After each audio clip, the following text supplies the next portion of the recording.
पाण्डवान् दृष्ट्वा तु पाण्डवानीकं व्यूढ़म दुर्योधनस्तदा व्यूढं दुर्योधनः व्यूढं दुर्योधनस्तदा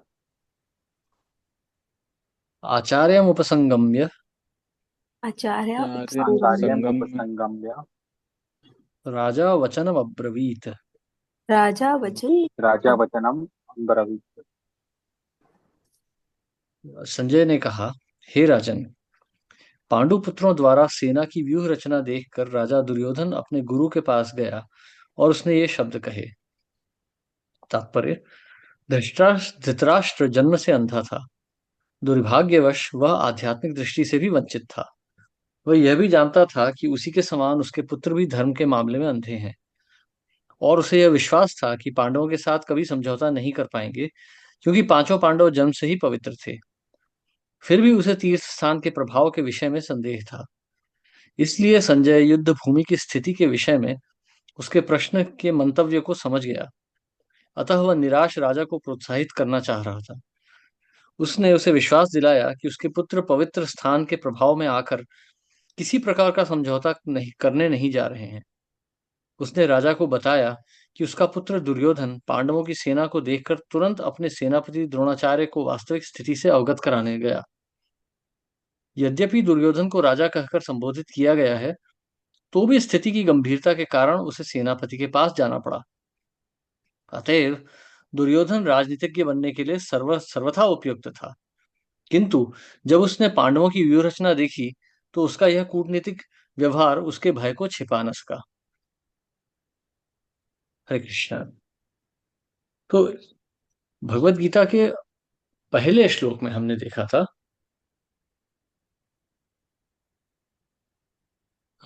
तो भगवत गीता के पहले श्लोक में हमने देखा था, धर्म क्षेत्रे कुरुक्षेत्रे समवेता युयुत्सवः मामकाः पांडवाश्चैव किम अकुरुत संजय। धृतराष्ट्र संजय से पूछ रहे हैं कि युद्ध भूमि में एकत्र हुए मेरे पुत्र और पांडु के पुत्रों ने क्या किया। अब यहां पर हम देख सकते हैं कि दोनों ही पुत्र उसी के हैं, दोनों कुरुवंशी हैं। और पिता न होने के जब न हो, पिता की अनुपस्थिति में पिता के जो भाई होते हैं वही पिता के समान होते हैं, वही पिता होते हैं। क्योंकि पांडु का देहांत हो चुका था, तो धृतराष्ट्र ही उन सबके पिता हुए।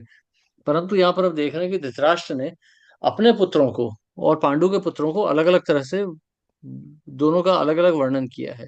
माम कहा पांडवाश्चैव, मेरे पुत्र और पांडु के पुत्र।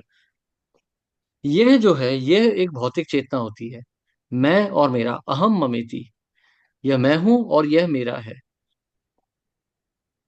और क्योंकि अब ये जो युद्ध भूमि है, ये धर्म क्षेत्र है। यहाँ पर तरह तरह के वैदिक अनुष्ठान किए गए थे भूतकाल में, इसलिए यह भूमि बहुत पुण्य है। इसीलिए इस स्थान को युद्ध के लिए भी चुना गया, क्योंकि यहाँ पर धर्म निर्धारित होने जा रहा है, धर्म की स्थापना होने जा रही है, और धर्म के पालक और पिता स्वयं भगवान श्री कृष्ण उपस्थित हैं। अब क्योंकि ये धर्म स्थान है और पांचों पांडव धार्मिक पुरुष हैं, तो ये अपेक्षित है कि उन पर इसका बहुत अनुकूल प्रभाव पड़ेगा। और कुरु जो हैं, कौरव जो हैं, धृतराष्ट्र के पुत्र, वो क्योंकि अधर्मी हैं, इसलिए उस पर उन पे इसका प्रतिकूल प्रभाव पड़ेगा। तो अब तक हमने देखा कि धृतराष्ट्र के मन में संशय उत्पन्न हो रहे हैं कि अब ये पुत्र आपस में लड़ेंगे या संधि कर लेंगे।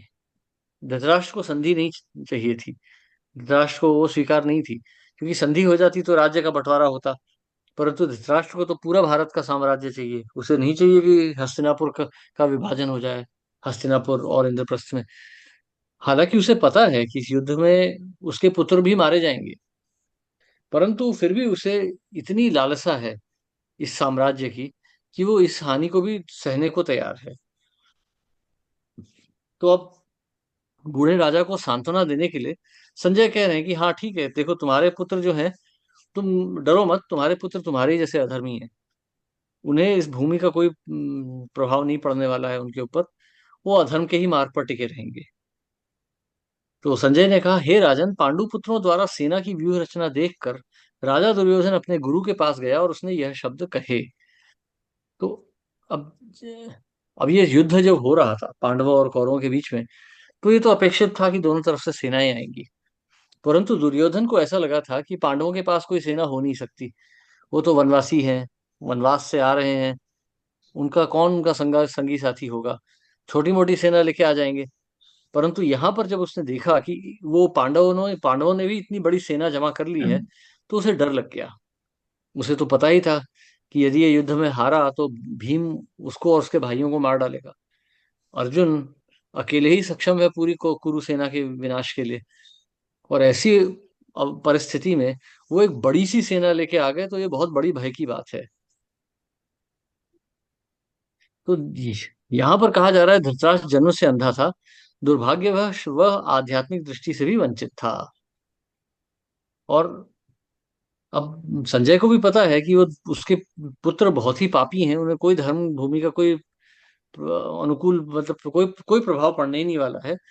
इसलिए उसने राजा को सांत्वना देने के लिए कह दिया संजय ने कि हाँ ये देखो ऐसी अवस्था है यहाँ पे।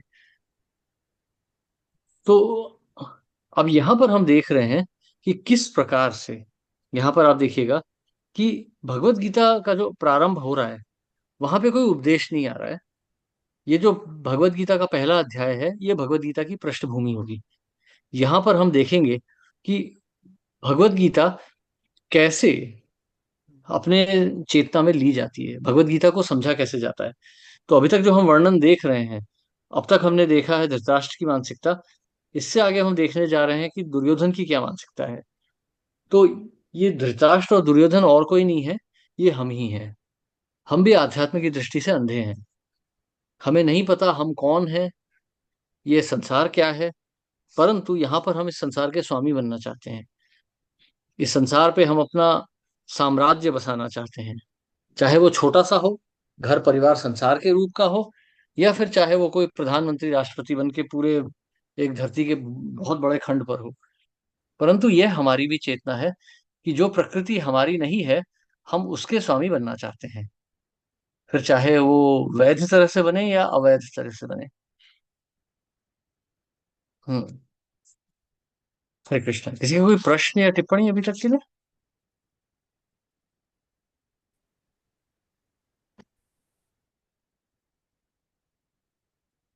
कि हम आगे बढ़ते हैं। पश्यैतां पांडुपुत्राणाम।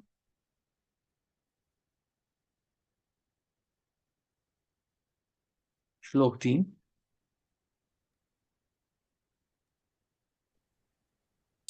पढ़ना है क्या बाबूजी? हाँ। पश्यैतां पांडुपुत्राणाम पश्यतां पश्यतां पांडुपुत्राणाम् पाण्डुपुत्राणाम् आचार्य महतीं चमू आचार्य आचार्यं आचार्य महत्किञ्चन महतीं चमुम् व्यूढ़ाम द्रुपदपुत्रेण व्यूढां व्यूढां द्रुपदपुत्रेण द्रुपदपुत्रेण तव शिष्येण धीमता। तव तव शिष्येण तव शिष्येन शिष्येण धीमता। धीमता। हम्म। हे आचार्य, पांडुपुत्रों की विशाल सेना को देखें, जिसमें जिसे आपके बुद्धिमान शिष्य द्रुपद के पुत्र ने इतने कौशल से व्यवस्थित किया है। तात्पर्य, परम राजनीतिज्ञ दुर्योधन महान ब्राह्मण सेनापति द्रोणाचार्य के दोषों को इंगित करना चाहता था। अर्जुन की पत्नी द्रौपदी के पिता राजा द्रुपद के साथ द्रोणाचार्य का कुछ राजनीतिक झगड़ा था। इस झगड़े के फलस्वरूप द्रुपद ने एक महान यज्ञ संपन्न किया, जिससे उसे एक ऐसा पुत्र प्राप्त होने का वरदान मिला जो द्रोणाचार्य का वध कर सके। द्रोणाचार्य इसे भली भांति जानता था, किंतु जब द्रुपद का पुत्र धृष्टद्युम्न युद्ध शिक्षा के लिए उसे उसको उसको सौंपा गया, तो द्रोणाचार्य को उसे अपने सारे सैनिक रहस्य प्रदान करने में कोई झिझक नहीं हुई। अब धृष्टद्युम्न कुरुक्षेत्र की युद्ध भूमि में पांडवों का पक्ष ले रहा था, और उसने द्रोणाचार्य से जो कला सीखी थी उसी के आधार पर उसने यह व्यूह रचना की थी। दुर्योधन ने द्रोणाचार्य की इस दुर्बलता को की ओर इंगित किया, जिससे वह युद्ध में सजग रहें और समझौता न करें। इसके द्वारा वह द्रोणाचार्य को यह भी बताना रहा था कि कहीं वह अपने प्रिय शिष्य पांडवों के प्रति युद्ध में उदारता न दिखा बैठे। विशेष रूप से अर्जुन उसका अत्यंत प्रिय एवं तेजस्वी शिष्य था। दुर्योधन ने यह भी चेतावनी दी कि युद्ध में इस प्रकार की उदारता से हार हो सकती है। हम्म तो यहां पर अब दुर्योधन बोल रहा है। तो संजय अब ये बता रहे हैं धृतराष्ट्र को कि दुर्योधन सेनापति द्रोणाचार्य के पास गया और उसने बोलना शुरू किया कि हे द्रोणाचार्य, अब देखिए आपके शिष्य धृष्टद्युम्न ने किस प्रकार से व्यूह रचना की है। हालांकि यहाँ पर एक बात विशेषकर मतलब देखने लायक है। धृष्टद्युम्न कोई बहुत बड़ा योद्धा नहीं था, और भी बड़े बड़े योद्धा थे। कर्ण, अर्जुन, ये, धृतराष्ट्र के सारे पुत्र पांडव, इनके आगे धृष्टद्युम्न बहुत छोटा था। वो मतलब इतना महत्वपूर्ण योद्धा नहीं था। परंतु फिर भी यहाँ पे विशेष करके दुर्योधन ने वही नाम लिया क्योंकि धृष्टद्युम्न को यह वरदान मिला था कि वो द्रोणाचार्य की बताता मृत्यु का कारण बनेगा। अब कथा इस प्रकार से जाती है कि दोनों मित्र थे बचपन में। द्रोणाचार्य और द्रुपद दोनों एक साथ गुरुकुल में पढ़ते थे, और तब द्रुपद ने ये प्रतिज्ञा दी थी, एक उनको एक आश्वासन दिया था कि जब दोनों बड़े हो जाएंगे तो राज्य को वो अपना आधा राज्य द्रोणाचार्य को दे देंगे। फिर जब दोनों बड़े हुए तो द्रोणाचार्य तो ब्राह्मण हैं, वो तो शिक्षक हैं, वो तो चल दिए अपने मार्ग, और द्रुपद ने राज्य संभाला। एक समय ऐसा आया कि जब द्रोणाचार्य के पुत्र के पास पीने के लिए दूध नहीं था, और वो बहुत गरीब थे, तो उनकी पत्नी ने कहा कि आप जाके अपने मित्र द्रुपद से राज्य क्यों नहीं मांग लेते। तो वो गए, और जब उन्होंने मांगा तो द्रुपद हंस दिए, बोले कि ये तो बचपन में मैंने ऐसे ही कह दिया था, भला ऐसे कोई थोड़ी ना आधा राज्य उठा के दे देता है। तुम ऐसा करो, थोड़ा धन संपत्ति लेके चले जाओ। जब उन्होंने ये सुना द्रोणाचार्य ने, तो उन्हें बहुत गुस्सा आया, और उन्होंने कहा कि नहीं, मैं अब यहाँ से कुछ भी नहीं लूंगा, ये मुझे पूरा राज्य ही वापस चाहिए। और वो गए। उसके बाद उन्होंने कौरवों को शिक्षा दी। कौरवन और गुरु दक्षिणा में उन्होंने द्रुपद का राज्य मांग लिया, पांचाल मांग लिया।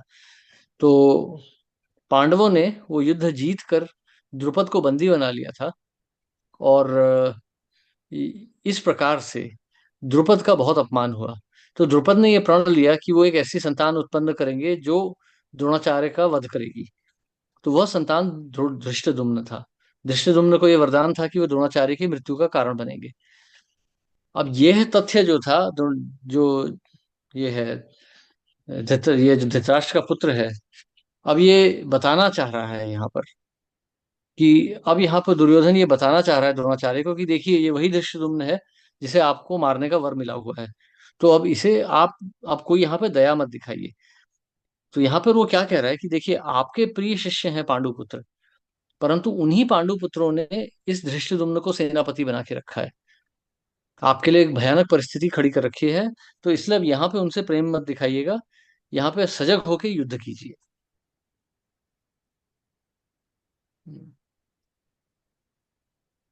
हरे कृष्ण। तो आगे बढ़ते हैं। श्लोक 4।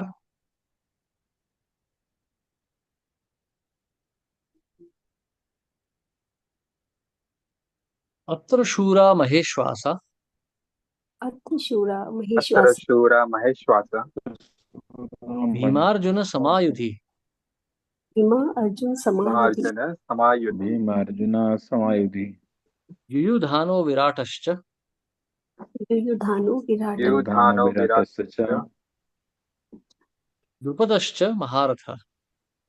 द्रुपदश्च द्रुपदश्च द्रुपदश्च महारथः। महारथः।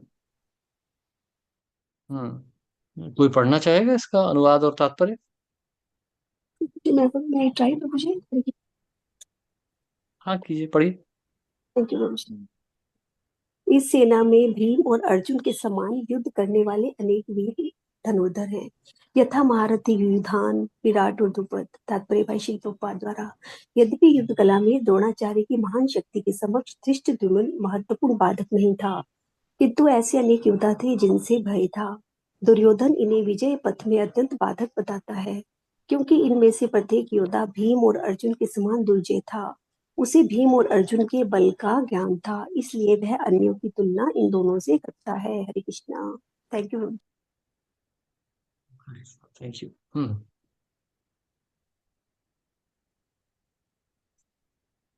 यद्यपि युद्ध कला में द्रोणाचार्य की महान शक्ति के समक्ष धृष्टद्युम्न महत्वपूर्ण बाधक नहीं था, किंतु ऐसे अनेक योद्धा थे जिनसे भय था। तो अब यहां पर एक चीज है, ये भय बाकी क्षत्रियों को है या नहीं वो तो पता नहीं, पर दुर्योधन को है। दुर्योधन को बहुत बड़ा भय हो गया था ये सेना को देख के। ये जो पांडवों की सेना खड़ी हो गई थी, उसने कभी अपेक्षा नहीं की थी कि इतने सारे योद्धा जो हैं वो पांडवों के समर्थन में खड़े हो जाएंगे। तो अब उसको भय हो रहा है। तो वो चाहता है कि उसके जो स्वयं के योद्धा हैं, उसके जो मित्रगण यहाँ आए हैं युद्ध भूमि में, वो सजग रहें, वो ढीले ना पड़ जाएं। इसलिए वो सबको डराना चाहता है कि देखिए, यहाँ पे बड़े बड़े योद्धा खड़े हैं, भीम तथा अर्जुन, और मतलब यहाँ पर है मतलब भीम, अर्जुन, युयुधान, विराट, द्रुपद, ये सब बड़े बड़े महारथी योद्धा खड़े हैं। तो इसलिए अपने सेनानियों को वो कहना चाहता है कि अब आप मतलब सजग रहिए, अब आप यहाँ पे बिल्कुल ढीले मत हो जाइएगा। श्लोक 5। श्लोक 10-11 तक गीता ऐसे ही जाएगी, छोटा छोटा इतिहास ही चलेगा, फिर धीरे धीरे करके उपदेश आने शुरू होंगे। भ्रष्ट केतुश्च चेकितान, दृष्टकेतु दृष्टकेतुश्चितान चेकितान चेकितान काशीराजश्च वीर्यवान, काशीराजश्च काशी राजश्च वीर्यवान् वीर्यवान् पुरुजित कुंती भोजश्च, पुरजित कुंभोजस् कुन्तीभोजश्च रुचि शैब्यश्च नरपुंगव। शैब्यश्च नरपुङ्गवः। शैव्यश्च नरपुंगव। इनके साथ ही धृष्टकेतु, चेकितान, काशीराज, पुरुजित, कुंती भोज तथा शैब्य जैसे महान शक्तिशाली योद्धा भी हैं। युधामान्युश्च विक्रांत, युधामान्युश्च क्रान्त विक्रांत उत्तमौजाश्च वीर्यवान, उत्तमोजाश्च वीर्यवान् उत्तमोजा च वीर्यवान्। सौभद्रो द्रौपदेयाश्च, सौभद्रो सौभद्र द्रौपदेयाश्च द्रौपदेयाश्च सर्व एव महारथा। सर्व एव सर्व भारतः। एव महारथा। पराक्रमी युधामन्यु, अत्यंत शक्तिशाली उत्तमौजा, सुभद्रा का पुत्र तथा द्रौपदी के पुत्र, ये सभी महारथी हैं। श्लोक 7।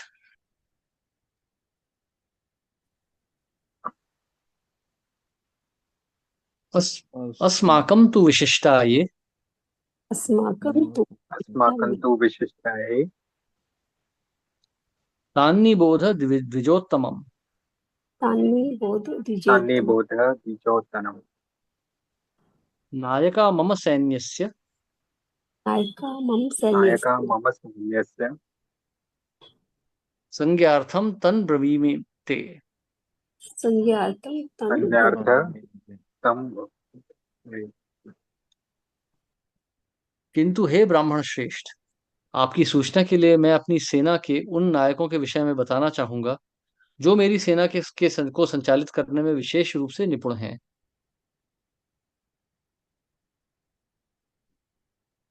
भवान भीष्मश्च कर्णश्च, भवान् भीष्मश्च कर्णश्च कर्णस्य च कृपश्च समितिञ्जय, पश्च समितिः अश्वत्थामा विकर्णश्च, अश्वत्थामा विकर्णश्च विकर्णस्य सौमदत्तिस्तथैव च। सौमदत्तिस्तथैव तथा एव च। हम्म। मेरी सेना में स्वयं आप, भीष्म, कर्ण, कृपाचार्य, अश्वत्थामा, विकर्ण तथा सोमदत्त का पुत्र भूरिश्रवा आदि हैं जो युद्ध में सदैव विजयी रहे हैं। तात्पर्य, दुर्योधन उन अद्वितीय युद्धवीरों का उल्लेख करता है जो सदैव विजयी होते रहे हैं। विकर्ण दुर्योधन का भाई है, अश्वत्थामा द्रोणाचार्य का पुत्र है, और सौमदत्ती या भूरिश्रवा बहिलिकों के राजा का पुत्र है। कर्ण अर्जुन का आधा भाई है, क्योंकि वह कुंती के गर्भ में से राजा पांडु के साथ विवाहित होने के पूर्व उत्पन्न हुआ था। कृपाचार्य की जुड़वा बहन द्रोणाचार्य को ब्याही थी। अब यहां पर देखिए, अब दुर्योधन ने पहले शत्रु सेना का वर्णन तो कर दिया, उसने बता दिया कि उनकी शक्ति कितनी है, परंतु अब दुर्योधन के मन में एक संशय और उत्पन्न हुआ कि मैंने शत्रु का वर्णन तो कर दिया है, कहीं इस वर्णन को सुन के अब मेरे सेनानी घबरा ना जाए। उसे तो भय था ही, उसे लगा अब कहीं बाकी लोग भी भयभीत ना हो उठे। इसलिए वो कह रहा है कि मेरी सेना में भी अच्छे सेनानी हैं, तो आप चिंता मत कीजिए। आप शत्रु से को देख के सजग रहिए, परंतु डरिए नहीं, कि मेरे पास भी बड़े बड़े योद्धा हैं। भीष्म, कर्ण, कृप, अश्वत्थामा, विकर्ण, सोमदत्त, भूरिश्रवा सब हैं। तो आप चिंता मत कीजिए, ऐसा मत सोचिए कि हमारे सेना बल कम है या हम कमजोर हैं, ऐसा नहीं है। हम भी यह बल रखते हैं। तो यहाँ पर अब इस प्रकार से देखिए कि दुर्योधन जो है, अब देखिए कि ये भय की परिस्थिति है यहाँ पे, बहुत बड़ा मतलब जो है युद्ध होने वाला है, भीषण नरसंहार होगा। तो ऐसी अवस्था में अर्जुन की चेतना अब जो है वो भय भय की है। अब वो कूटनीति कर रहा है, वो राजनीति खेलना चाहता है, ताकि उसके जो संगी हैं सारे, वो निर्भय होकर उसके साथ युद्ध करें, निर्भय होकर उसके साथ मिलें और युद्ध करें, ताकि उसे विजयश्री प्राप्त हो। परंतु यहाँ पर अब जैसे हम आगे देखेंगे कि धर्म की रक्षा जो होती है वो कूटनीति या राजनीति से नहीं होती है। धर्म की रक्षा धर्म के पालन से होती है। अब क्योंकि यहाँ अर्जुन जो है वो अधर्म के का प्रतीक बना खड़ा है, तो हम अगले श्लोक में देखेंगे कि उसका जो है उसका उसकी गति क्या होने वाली है।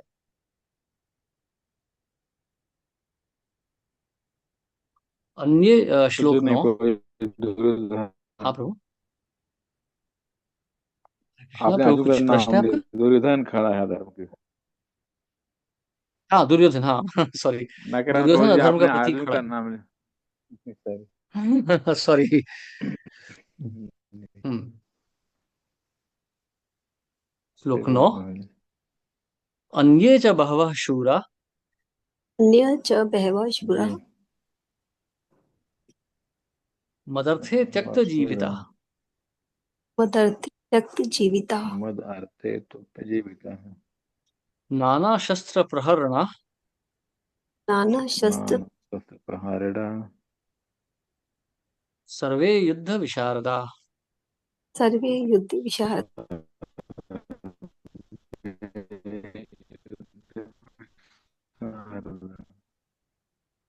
हरे कृष्णा। हम्म। ऐसे अन्य अनेक वीर भी हैं जो मेरे लिए अपना जीवन जी, त्याग करने के लिए उद्यत हैं। वे विविध प्रकार के हथियारों से सुसज्जित हैं और युद्ध विद्या में निपुण हैं।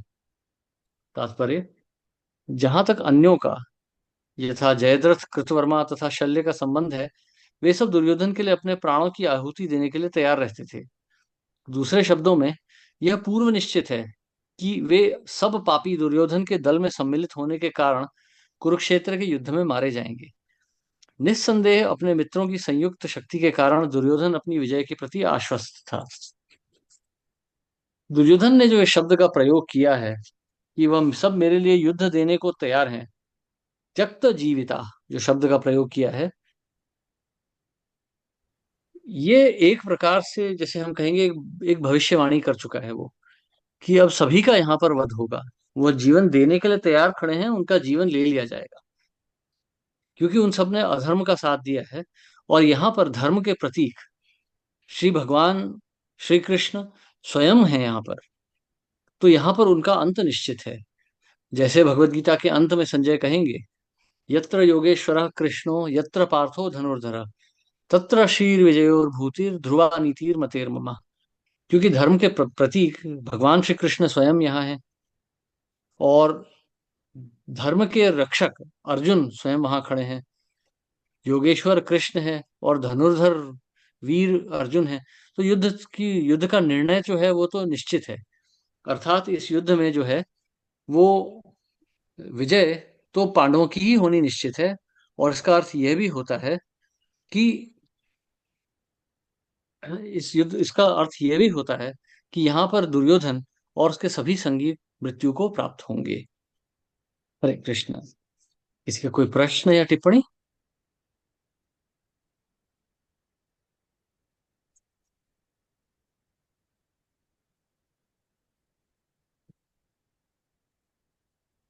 तो ऐसा करते हैं, समय हो गया है, तो आज यहीं हम समाप्त करते हैं।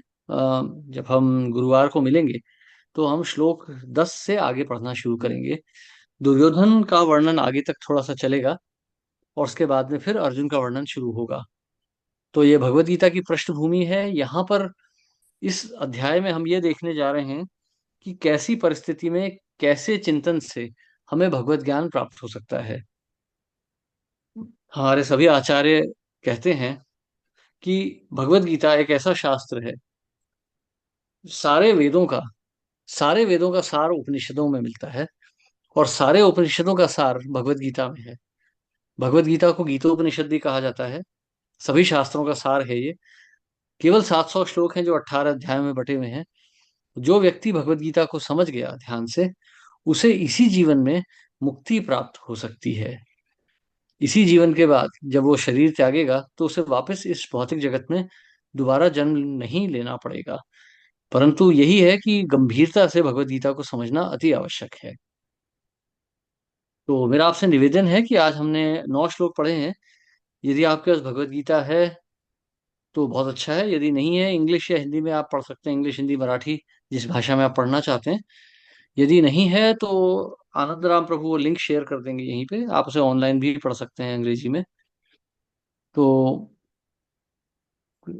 एज ए होमवर्क यदि आप चाहें तो इन 9 श्लोकों को पढ़ के आ जाइएगा, क्योंकि ये बहुत महत्वपूर्ण है। भगवत गीता का हर पिछला श्लोक अगले श्लोक से जुड़ता है। तो आप जरा ध्यान से पढ़ के आएंगे तो आपको बहुत सरलता से ये समझ में आएगी। अथवा भगवत गीता थोड़ी सी कठिन है समझने के लिए, इसको पढ़ना पड़ता है, बार बार ध्यान से पढ़ना पड़ता है। यदि आप अभी ध्यान से पढ़ लेंगे तो आपको ये सरलता से समझ में आ जाएगी। तो सभी का बहुत बहुत धन्यवाद। यदि किसी का कोई प्रश्न है तो अभी पूछ लीजिए, यदि नहीं है तो आप गुरुवार को भी पूछ सकते हैं। अनु माता जी का प्रश्न। हरे ठीक है प्रभु जी, हरे कृष्ण, धन्यवाद प्रभु जी। हरे कृष्ण। हरे कृष्ण, धन्यवाद प्रभु जी। हाँ प्रभु। नहीं धन्यवाद प्रभु जी, चल सोते हैं हम। सुबह अच्छा उठना अच्छा, है 4 ओके, बजे। ठीक है मैं प्रभु। क्लैरिटी हरी करना हरी। था। हरे कृष्ण कृष्ण। हाँ प्रभु जी। ठीक है प्रभु। कमेंट है हाँ। प्रभु जी। हरे सो कृष्णा। जब हाँ जब हम कह रहे हैं कि दुर्योधन कह रहा है कि मेरे लिए सभी राजी हैं टू अपनी जीवन को दांव पे लगाने के लिए, कहीं ना कहीं दिस हाउ वी आर, हम भी तो यही हैं। हमें पता है कि हमारा फैमिली मेंबर या ये सो एंड सो रिलेटिव या सो एंड सो इंसान पूरी तरह से डिवोशन में नहीं है या धर्म को फॉलो नहीं कर रहा, तो भी हम किसी एक्सटेंट तक जाते हैं टू सपोर्ट उस इंसान को, पहली बात। और दूसरी बात फनी ये है कि दुर्योधन को ये डर लग रहा है कि सामने वालों की केस में इतने सारे धनुर्धर ही हैं, पर उसको कृष्णा ओपोजिशन में देख के डर नहीं लग रहा। जिसके ओपोजिशन में कृष्णा ही है, बाकियों की क्या बात करनी। नो ठीक है, दुर्योधन तो कभी कृष्ण को भगवान मानता ही नहीं था। दुर्योधन तो नास्तिक था। तो और कृष्ण वैसे भी सारथी के रूप में खड़े थे, जी, उसको तो भगवान इसलिए लगे नहीं दुर्योधन कभी। को भय नहीं था। हम्म उसे ये समझ में नहीं आ रहा था कि भगवान श्री कृष्ण स्वयं ही विजय का प्रतीक है। भगवान श्री कृष्ण स्वयं ही विजय हैं। हम्म। तो इसलिए वो इतना निश्चिंत है कि ये युद्ध अच्छा होगा आगे चल के। सही है, ठीक है जी। हरे कृष्णा। हरे कृष्ण प्रभु जी, धन्यवाद, प्रणाम। दंडवत प्रणाम। श्रील प्रभुपाद की जय। जय जय हरे कृष्णा। हरे कृष्णा प्रभु जी, दंडवत प्रणाम जी। हरे कृष्णा, दंडवत प्रणाम। किनका किसी का भी कुछ प्रश्न रहेगा तो आप ये रीडिंग ग्रुप में भी आप हाथ ऊपर करके पूछ सकते हैं, या व्हाट्सएप ग्रुप में भी आप अपना प्रश्न डाल सकते हैं। तो सभी से निवेदन है कि आप जैसे प्रभु जी ने अनुरोध किया है कि पहले से 9वें श्लोक तक, पहले के 9 श्लोक पढ़िएगा, और गुरुवार के सेशन में जब आए तो पढ़ के आइएगा, और कुछ प्रश्न रहेगा तो पूछेगा बेझिझक होके। हरे कृष्णा। श्रील हरे प्रभुपाद। कृष्ण। कृष्ण।